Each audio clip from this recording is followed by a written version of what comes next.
Hi, and welcome to the Ask Dr. Angela show with everyone's favorite OBGYN, Dr. Angela Jones. Have you ever been just too embarrassed or shy to ask your own doctor a question about your, private stuff? Well, you have come to the right place to get straight answers. Feel free to ask Dr. Angela anything women's health related. OBGYN, she keeps it real. Pregnancy, she knows what you're expecting. Whole body health, just ask.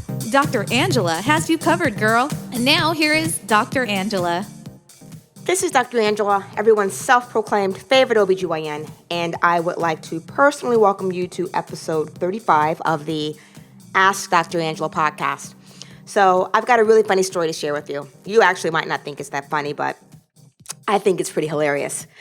I got called to do a rather emergent C-section a week or two ago, and when you're in a C-section, as the surgeon, you're on the other side of the blue curtain. The mom and the dad are on the opposite side. Typically after the delivery and after peds has gotten the baby all cleaned up, they will carry the baby over to the anxiously awaiting parents and let the dad hold the baby. Well, this is oftentimes an opportunity for, let's just say it, Kodak moments, pictures, photographs. So this particular dad, did I say that right? This particular dad asked the team, he's like, can you please take a picture of, my wife and I with the new baby? And of course, we do these things all the time, whether it's, one of the nurses, anesthesia, who sometimes moonlights as a photographer. We're always willing to do these kinds of things. So I'm on the other side of the table operating with my partner, and out of the periphery of my eye, I see him whip out this flip phone. And I was so distracted that I had to just say to my partner, are you flipping kidding me? Look on the other side of the curtain. He has a flip phone. And I tried to give him the benefit of the doubt. I'm like, well, maybe he just saw that new Adele video. She's rocking the flip phone. And of course, she got all kinds of kickback about that. And I was really happy that I wasn't the only one that noticed this. The perinatologist said to the dad, dude, by the time you get that thing warmed up, the kid's going to have a couple of candles on the cake. And even our anesthesiologist chimed in and said, you know what? I never do this, but I'm going to actually take phones with my iPhone and I'm going to message them to you so that you'll have some decent pics. On those flip phones, what are like the megapixels on those cameras? Like 25? Something ridiculous. But anyway, just a word to the wise, and especially for my men out there that are listening, when that big moment comes, be ready. Upgrade your phones, my brothers. All right, so jumping right into today's topic, I got an email at askdrangela.com, and the question was, what are your thoughts on Essure? And I thought to myself, this is a really loaded question because, Essure has been all over the news. It's everywhere. My Twitter account was bombarded with questions about Essure. I was getting Facebook messages, posts, emails, the whole thing. And I got to tell you, initially, I was a huge fan of Essure. What was not to like? You can do it in the office. It's minimally invasive. There are no cuts, less risk of injury to neighboring organs, no risk of anesthesia. It's an in and out procedure. It's permanent contraception. It sounds like everything to gain.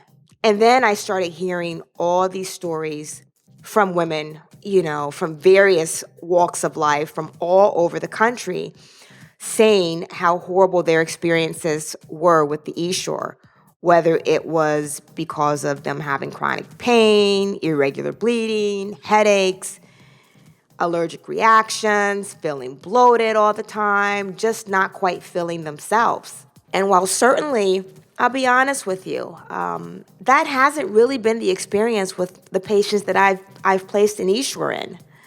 However, that's not to negate what all of these hundreds, thousands of women are saying. So I am at this point standing in the role of listener And I am very anxious to see how the FDA responds or handles this.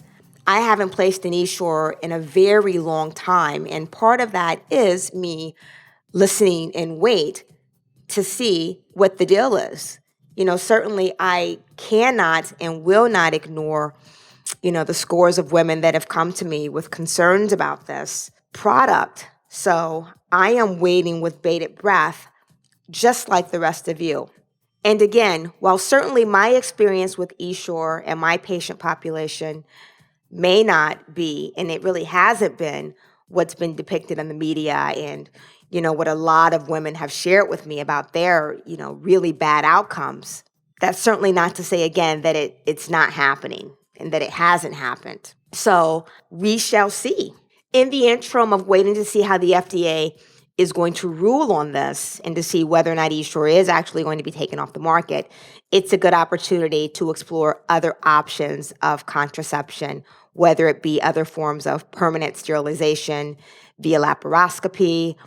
If you're having a C-section, certainly you could have your tubes tied at the time of that procedure.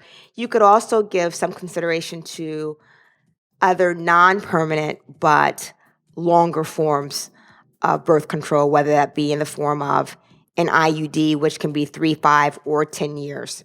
This is also a plug for men to step up to the plate and get the vasectomy, but that's a whole nother conversation in and of itself. So to my listener that submitted that question via email, I hope that answers it for you. I was initially a really big fan of Essure, but now I'm kind of in pause mode, waiting to see kind of how things pan out with the FDA. Thank you so much for reaching out via email. And because you did reach out, we will send you one of our bomb-ass t-shirts from the Ask Dr. Angela podcast. For those of you who have a question, a topic, or an issue that you would like addressed on the Ask Dr. Angela podcast, please go to www.askdrangela, that's AskDrangela.com. Click on the microphone on the right-hand side of the page and do what you do. If we feature your question, topic, issue on the Ask Dr. Angela podcast, we will send you one of our bomb-ass t-shirts. Thank you so much for tuning into this episode of the Ask Dr. Angela podcast. In closing, I'd like to leave you with this. Commitment in the face of conflict produces character. Until next time, look better, feel better, be better. Looking forward to reconnecting on episode 36. Thank you for listening to the Ask Dr. Angela podcast. For more information on women's health and the show notes for this episode, please visit Dr. Angela at www.askdrangela.com. While you're there, don't forget to leave your own message for Dr. Angela. See you soon! All of the information provided and discussed in this podcast is for educational and informational purposes only and should not take the place of consulting a physician. This podcast is not intended to diagnose, treat, or cure any diseases or illnesses and does not and should not replace treatment for a medical professional. Listening to and participating in this podcast does not create a doctor-patient relationship between you and Dr. Angela Jones. If you need medical advice or assistance, you should consult a physician. Listening to and participating in this podcast is subject to the terms and conditions posted at drangela.com/terms.